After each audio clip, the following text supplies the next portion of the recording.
nobody loved and respected Ali ibn Abi Talib like non-Muslims.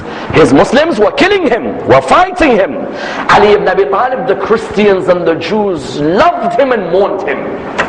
Imagine that when Ali has a famous line in his letter to Malik al-Ashtar, which Kofi Annan in the United Nations said is the greatest letter of government ever written by a human being. Imam Ali's letter to Malik al-Ashtar in Nahjul Balagha. Imam Ali tells Malik, know that people are of two types. They are either your brothers in faith or your equals in humanity. And in another line he says, and this line should be cemented on the walls of our mosques, know, O Muslims, our enemy is not the Christians or the Jews. Our enemy is our own ignorance. When he walks past the church, his companion says to him, I wonder how much polytheism is being done by the people of the church. Imam says, I wonder how much monotheism is being worshipped. One looked at the cup half empty. Ali would look at the cup half full. When he'd walk in the street, if there was a Christian begging, Ali would say, why is this man begging?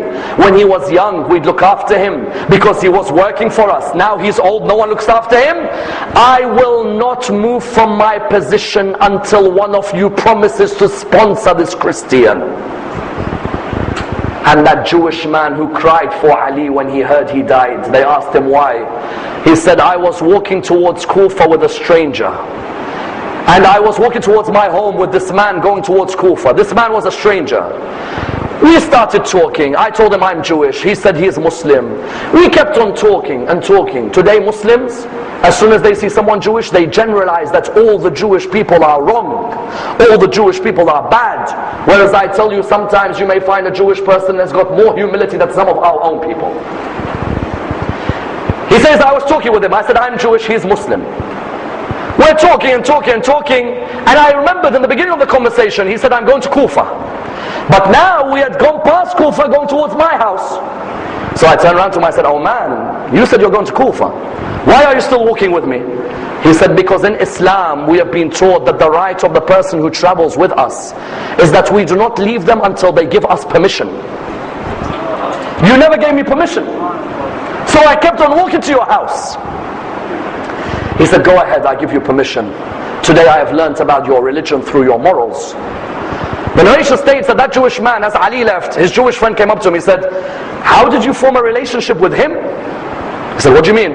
He said, do you know who that was? He said, no, just one of the Muslims who lives as part of the empire. He said, that's the head of the empire. He said, Ali ibn Abi Talib? He said, yes. He said, the caliph of the whole Islamic state? He said, yes. He said, why did he come near the Jewish areas? He said, would you believe, he said to me, the rights in Islam of a traveler is that you have to wait for their permission before they let you go. That morals of Ali ibn Abi Talib would continue until the day he died. And that's why after Ibn Muljam struck him, tell me which human being says, give water to my killer, he is thirsty? Which human says, feed my killer what you're gonna feed me? Which human says, give shelter to my killer in the way you've given shelter to me? Ali ibn Abi Talib, the human being, is an example for each and every one of us in our life. And that's why his legacy can be seen where? Malik died for Ali. Hujr bin Adi died for Ali. Muhammad bin Abi Bakr died for Ali. Qambar died for Ali. Kumail died for Ali. Maytham al-Tammar died for Ali. Amr bin Hamaq al-Khuza'i died for Ali. There's not a single human except Rasulullah who so many humans have given their lives because of the human being that he was. Ranjiv Gandhi would say, I would never enter a cabinet meeting in my government without a new minister being given Ali's letter to Malik al-Ashtar. Ranjiv Gandhi. Kofi Annan would say, that letter to Malik al-Ashtar is the greatest letter anyone has ever written. Ralph Emerson, the famous American philosopher, would say, no human can understand the essence of humanity like Ali ibn Abi Talib. How? He says, look at the mixture on one human being. In 1 minute he's a warrior, the next minute he's a leader, the next minute he's a man of knowledge, the next minute he's a man of philosophy. Have you seen a human being is rounded? He says, look at his words.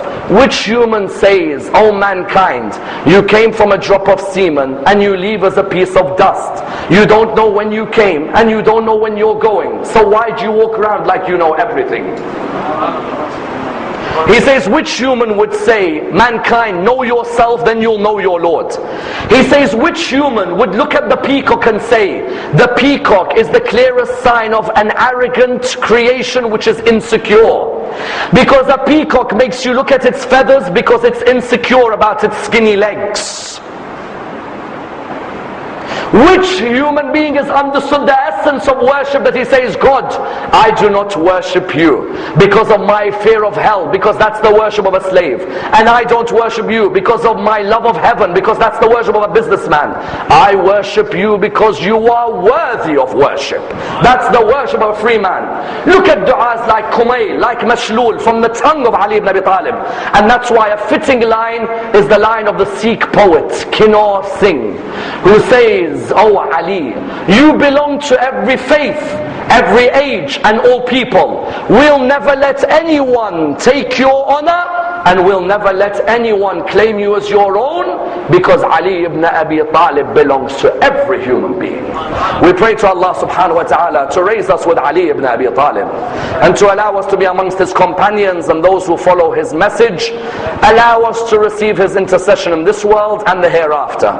Inshallah, tomorrow we will continue the biography of Imam al-Hussein.